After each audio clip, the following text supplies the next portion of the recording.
My sister-in-law demanded I give up my beach house reservation for her family. I changed the locks instead. Let me explain how we got here, because this wasn't just about a vacation rental. This was about 15 years of boundaries being trampled, and me finally learning to say no. When my brother married Veronica, she seemed charming, sweet smile, polite manners, the kind of person who brought homemade cookies to family dinners. Then they had kids, and something shifted.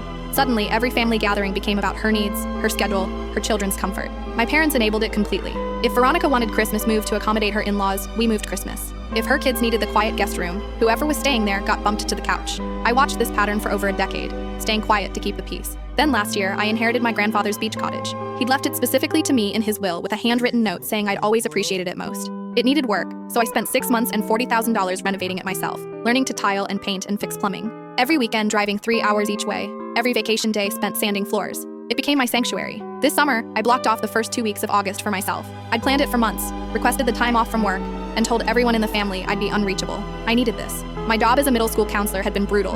Endless crisis intervention with zero support. I was burned out completely. 3 days before I was supposed to leave, Veronica called. Her usual vacation rental had fallen through and she needed somewhere to take the kids. Could I just give her my reservation? She'd make it up to me. I politely declined, explaining I'd been planning this for months. She laughed like I was joking. When I didn't budge, her voice turned cold. Family helps family, she said. What kind of aunt prioritizes herself over her nieces and nephews? I held firm. She hung up and immediately called my mother, who called me in tears. How could I be so selfish? Those poor children deserved a beach vacation. Couldn't I reschedule? My brother sent a long text about how stressed Veronica was. The family group chat exploded with messages about my selfishness.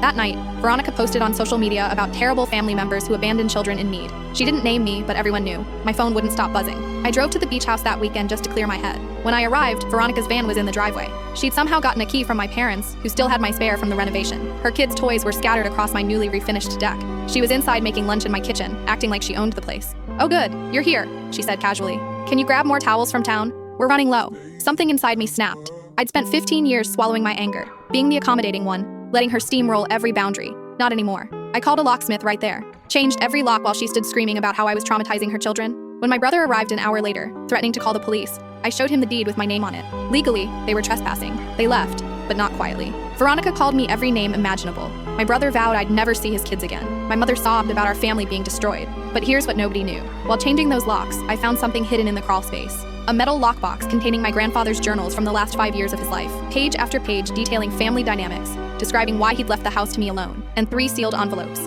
One had my brother's name, another had my mother's. The third was addressed to Patricia Wells, with a P.O. box 200 miles from here. My grandfather had been meticulous, a retired lawyer who documented everything. Whatever was in these envelopes, he'd intended someone to find them. I sat on the porch as the sun set, 3 sealed envelopes in my lap, and realized this beach house battle was about to crack open secrets my family had buried for decades. I couldn't fit what happens next in this short video. Watch the rest down below.